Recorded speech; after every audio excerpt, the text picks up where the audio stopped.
చాలా వరకు అనవసరమైన విషయాలను క్యారీ చేస్తూ మానసిక ప్రశాంతతను కోల్పోతా ఉన్నాం ఈరోజు.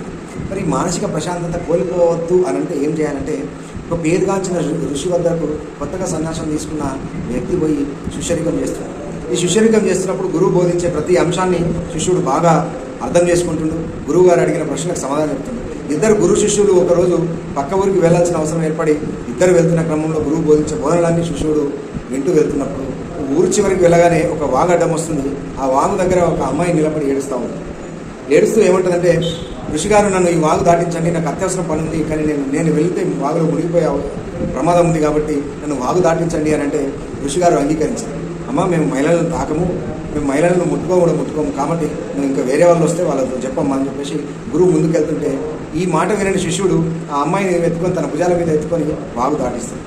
అది చూసిన గురువుకు చాలా విపరీతమైన కోపం వచ్చి అక్కడి నుంచి త్వరగా స్పీడ్గా వెళ్ళిపోయి శిష్యుడిని అక్కడే వదిలేసి వెళ్ళిపోదామని ఆలోచనతో స్పీడ్గా వెళ్తుంటే ఈ శిష్యుడు ఏం చేస్తాడు, పాపను ఆ ఒడ్డున దించి గురువును అనుసరిస్తూ దగ్గర దాకా వెళ్తాడు. వెళ్ళిన తర్వాత గురువుగారు కోపం వచ్చి ఆవేశానికి బాగా గురై కోపానికి గురైన గురువు ఒక చెట్టు కింద రెస్ట్ తీసుకుందామని కూర్చున్నప్పుడు శిష్యుడు పోయి అడుగుతాడు, గురువుగారు అంటే ఏమైంది, మీరు ఒకసారి ఇంత కోపానికి వచ్చిండ్రు, ఇంత మీకు ఆయాసం వస్తుంది, ఎంత స్పీడ్గా నడిచిండ్రు, ఎందుకు అని అంటే గురువు అడుగుతుంటాడు, నీకు తెలియదా ఎందుకు చేసినావు తప్పు చేయొద్దని చెప్పినా కదా, అయినా నువ్వు తప్పు చేసినావు కదా, ఎందుకు ఆ పాపను ఎందుకు మోసుకొచ్చినావు, నువ్వు పాపను మోసుకురావద్దు కదా అని చెప్పేసి గురువు శిష్యుని క్వశ్చన్ చేస్తే శిష్యుడు అంటాడు, గురువుగారు పాపను నేను వాగు వరకు మాత్రమే మోసుకొచ్చినా, కానీ మీరు పాపను ఇక్కడి దాకా మోసుకొచ్చారు, మీరు ఇంకా మోస్తున్నారు అని చెప్పేసి ఇది మీరే తప్పు చేస్తున్నారు, నేను కాదు అని చెప్పేసి శిష్యుడు చెప్పగానే ఆ గురువు రియలైజ్ అవుతాడు, అవును నిజమే కదా, పాపను అక్కడే వదిలేసింది అయిపోయింది కదా, ఇంకా ఇప్పుడు నేను ఎందుకు ఇంకా కోప్పడాలి, ఆ విషయానికి నాకు ఇంకెందుకు సంబంధం, నేను మోయలేదు కదా, లీవ్ ఇట్ అని చెప్పేసి ఆ విషయాన్ని